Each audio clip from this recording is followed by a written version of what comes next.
Today on the show, I have a fellow paisano de la Ciudad de Mexico and LA, Said Aguilar. Welcome. Thank you very much. Fresh. So glad to be here. Right? Thank you. So tell us about the project. What's the name of this project that you're working on that is about some heavy subjects? Really heavy subjects. Yeah. Unfortunately, real subjects as well. Well, we're promoting a song. It's called Oino, which means not today. It's based on child abuse.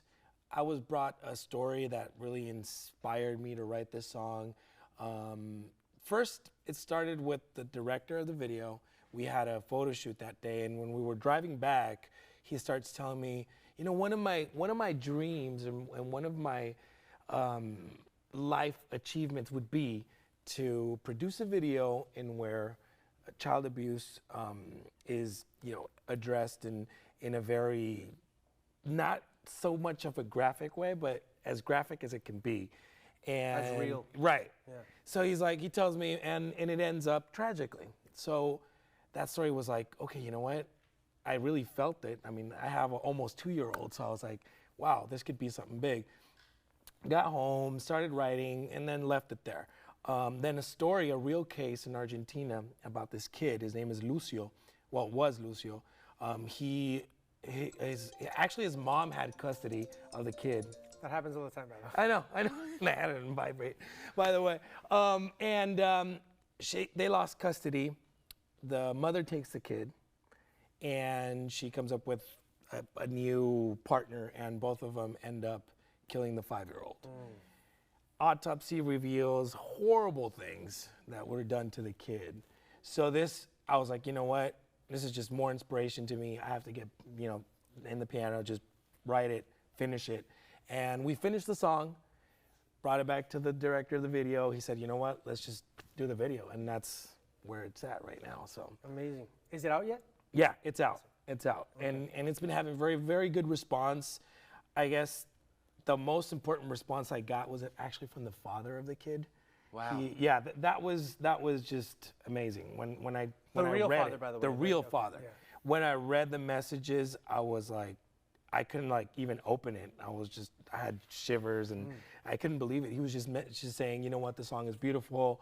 I'm thankful for you. I'm thankful for knowing that my kid, you know, his life will serve to stop this whole child abuse thing. And then he just said, if one day you're over here in Argentina, I would love to give you a hug and whatever.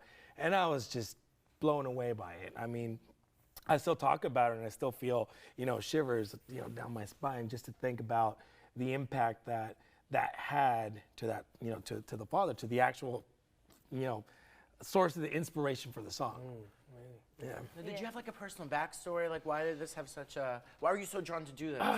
No, I mean, I didn't have an abusive childhood. I mean, my parents were great, but I don't know. Being a father, I guess, just makes me a little bit more sensible to the subject. And I don't know, when I saw that and just saw the whole video, because it's different when you're filming the video, right? I mean, the kids were great, and if you have a chance to see it, the kids were great. But you make it as a playful thing, you know, you're like, hey, you know, you're gonna just wrestle with the father and make it like fun, right? But when you see the finished product and you see the scene, it's just, it's hard not to feel sensible to it, you know? Wow. I was going to say, I feel like I've seen a lot more material. And, well, I don't know if it's maybe because now I choose what I watch. But on Netflix, I also saw a documentary, or I didn't actually see it, but about the Fernandez kid, Gabriel Fernandez, I Yes. believe, too. And I personally can't watch things like that because I'm a huge empath and, like, you know, like me duele el corazón kind of thing. Right. But I think it's so important to kind of share these stories because they're often not told, you know, and sometimes we come from, like, a culture of, like, te callas o te callo, you know, and then you don't even realize how far it actually does go in some households. Exactly. And there's a super thin line between educating a child and going into like really just being abusive. So I guess part of our mission with this whole project is to have people actually, if I could have someone watch the video and just stop a little bit, that is just what our goal is right now. That's amazing. And so what's the name of it again? Oino. Oino.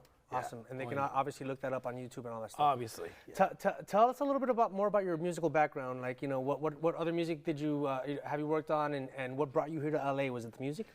Yeah, of course. I mean, I've been mostly in San Diego for the last 10 to 12 years, singing in wedding bands and stuff. So I got a very diverse background in different styles of music. I've done a lot of different styles of music. I mean, if people will look me up, they'll see that we've done a bunch of different stuff. Like what? I've done reggaeton. I've even done norteño. Okay. I mean, my strength is like the pop ballad, like the really depressing stuff. Okay. But that's like my thing. But I've done it all. Okay. I've even done mariachi. I've done all of it. Exactly. Listen, so we got to run. Where can people find you? Said Aguilar Oficial in every social network. A lot of people often think it's said Aguilar. Right. Well, it's a good thing you bring it out, because Said is spelled like said, so S-A-I-D, Aguilar. There you go. I like it. There you go. And sometimes sang Aguilar, okay? Yeah, but really said Aguilar. Dude, thanks for being here, and amazing project, man. We'll definitely support it. And next time you do another song, come back and join us. Oh, definitely. All right, Said Aguilar right here on the Zoom. We'll be right back with more. Check it out.